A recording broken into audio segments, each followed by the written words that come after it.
नमस्कार दोस्तों, मैंने आज ये वीडियो बनाया है लोन एजेंट्स के लिए, जो कि छोटे लोन एजेंट्स हैं जो कि पैन इंडिया काम कर रहे हैं। कि मैं ये वीडियो ये समझाने के लिए बनाया है कि आप ज़्यादा पे आउट के लालच में ना गलत लोगों से समझौता ना करें। अब मैं बताता हूँ किस तरह, मेरा कहना क्या चाह रहा हूँ कि कई बार क्या रहते हैं कि कई लोग ना बहुत हाई बोलते हैं कि हम आपको पर्सनल लोन की फाइल पे 3-4% कमीशन दे देंगे, और उस लालच में क्या है वो लोग उनसे जुड़ जाते हैं और वो उनकी फ़ाइल का गलत इस्तेमाल करते हैं। या तो उनको बताएंगे कि लोन डिसबर्स हो गया, सैंक्शन हो गया, या उनकी फ़ाइल उठा के कहीं और लगा देंगे, या फिर कभी फ़ाइल डिसबर्स भी हो जाएगी, उसके बाद वो पे आउट नहीं देंगे। क्योंकि बहुत ही अनरियलिस्टिक है कि आप 2 से 4% कमीशन कमाओ अगर यदि आप फाइल सोर्स करके किसी और एजेंट को दे रहे हो तो मेरा कहने का मतलब ये है कि इस तरह के अनरियलिस्टिक जो वादे कर रहे हैं लोग कि 2 से 4% दे देंगे, प्लीज़ इन पे विश्वास ना करो, क्योंकि अननेसेसरी आपका ही लॉस होगा। 90% जो डीएसए के मामले में ना लोग फ्रॉड है। 90% लोग फ्रॉड से इस इंडस्ट्री में, और लोग अलग अलग तरीके के फ्रॉड करते हैं कि कोई डॉक्यूमेंट्स को इधर का उधर कर देगा, कोई फाइलों के बारे में अपडेट नहीं देगा। अब होता क्या है, अब मैं आपको पे आउट के बारे में बताता हूँ कि एक्चुअली आपको कब और कैसे पे आउट मिलता है।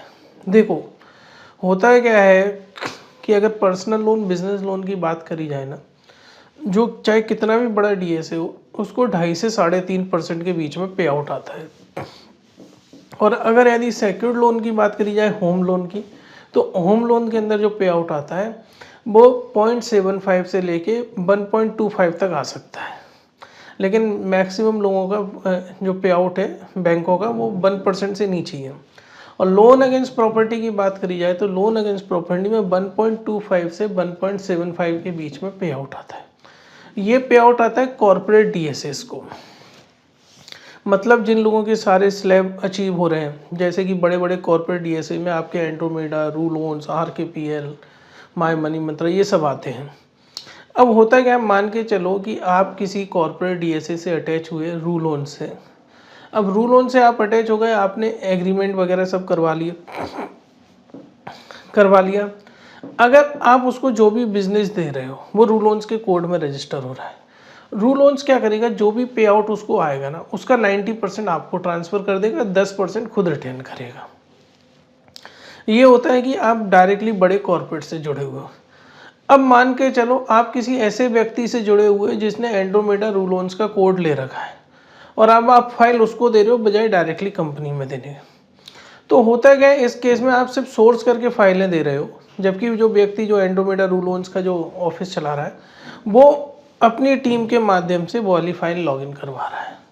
और फिर लोन सैंक्शन होने के बाद डिसबर्स होने तक नेगोशिएशन की सारी प्रक्रिया रूलोन्स और एंड्रोमेडा का जो बीच का जो है, जिसने डायरेक्टली कोड ले रखा है, वो कर रहा है।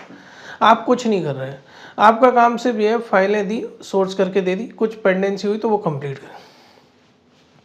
इस केस में कोई भी आपको 50 से 70% से ज़्यादा पे आउट नहीं दे सकता।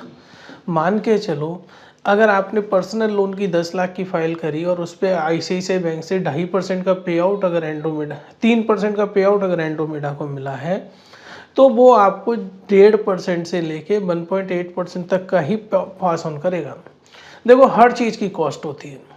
कोई भी एक फाइल अगर यदि लॉगिन करी जाती है, उसमें एक्सपर्टाइज लगती है, उसमें टाइम लगता है, फॉलोअप करना पड़ता है, बैंकर से नेगोशिएशन करना पड़ता है, कोई भी आपको फ्री में करके नहीं देगा। और कोई अगर यदि आपसे वादा कर रहा है कि बोले इन सब चीज़ की कोई कॉस्ट नहीं आएगी, तो भैया लेबर तो लगानी पड़ेगी, सैलरी एम्प्लॉय रखने पड़ेंगे, उनकी सैलरी कहाँ से आएगी। फिर वही है, वो गलत काम करने लगेगा कि आपकी फ़ाइल इधर की उधर कर दी, आपको बताया फ़ाइल एक जगह लॉगिन है, 2 जगह लॉगिन है, कस्टमर के पास ऑटोमेटिकली कॉल पहुँच रहे अलग अलग बैंकों से।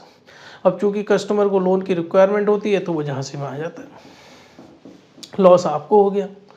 तो बेसिकली मैं तो ये कहूँगा कि अगर यदि आपको लॉन्ग टर्म में डीएसए का काम करना है ना, तो खुद की सोर्सिंग करो, खुद ही फाइल लॉगिन करो। इससे बेस्ट कुछ नहीं है, बजाय दूसरों के ऊपर डिपेंड होने के। खुद अपना सारा काम खुद करो। अगर आप किसी और के ऊपर डिपेंड रहेंगे ना, तो आप हमेशा परेशानी में रहेंगे, कभी बिजनेस को ज़्यादा नहीं बड़ा कर पाएंगे। अगर ज़्यादा बड़ा करना है खुद की लॉगिन और खुद की सोर्सिंग करो। आज की डेट में मार्केट में काफ़ी बड़े बड़े प्लेयर हैं, एंड्रोमेडा, रूलोन्स, माई मनी, ये सब बहुत अच्छे प्लेयर हैं। लेकिन होता क्या है कि इन लोगों ने, ये जो बड़े बड़े प्लेयर हैं, ये नीचे इन्होंने अपने अपने जो छोटे मोटे ऑफिस खोल रखे हैं, वहाँ पर एजेंट्स बैठते हैं। ये लोग तो ईमानदारी से काम कर रहे हैं, लेकिन जो एजेंट्स वगैरह जिनको इन्होंने कोड दे रखा है उसमें कई लोग बेईमानी पे उतर आते हैं, वहाँ दिक्कत प्रॉब्लम हो जाती है और उसका कोई सॉल्यूशन भी नहीं है। क्या रहता है कि ये इनके एथिक्स और इनके सब कुछ अपनी जगह सब ठीक है, लेकिन अब वो लोग बेईमानी करें तो आप किसको किसको कंट्रोल कर लोगे। अब दूसरा ये, जैसे कि आपको पता है मेरी कंपनी का नाम है कनेक्टिंग डॉट्स। मैं कॉर्पोरेट डीएसए नहीं हूँ, लेकिन हमारे पास हर जगह के हम कोड अरेंज करके रखते हैं, क्योंकि हमारा अच्छे हर जगह टाइप है। हमारे यहाँ क्या विशेषता है, अगर यदि आप हमसे जुड़ते हो, हमारी एक्सपर्ट लोगों की टीम है, सेम डे फाइल लॉगिन करेंगे, 24 के अंदर पे आउट मिल जाएगा लोन डिसबर्समेंट के बाद। हमारी कंपनी प्राइवेट लिमिटेड कंपनी है, जीएसटी रजिस्टर्ड है, सीआईएन नंबर है, एओए एमओए है। मतलब ये सब इंटरनेट पे सर्च करोगे कनेक्टिंग डॉट से आपको पूरी इन्फॉर्मेशन बाकायदा मिल जाएगी। हमारी खुद की वेबसाइट से नहीं, जो ऑफिशियल जो गवर्नमेंट की वेबसाइट है वहाँ भी आपको मिल जाएगी। हम जो पे आउट देते हैं, चूँकि आपका काम सिर्फ सोर्सिंग का है, बाकी का काम हमारी टीम करती है, हम 2% तक का पे आउट देते हैं। अगर आप 25 लाख तक का बिजनेस करोगे तो 1%, 25 से 50 लाख पे 1.5%, 50 लाख से ऊपर 2% बिजनेस। अनसेक्योर्ड बिजनेस लोन और पर्सनल लोन में होम लोन और लैब का अलग है। तो फ्रेंड्स, मेरा वीडियो देखने के लिए धन्यवाद।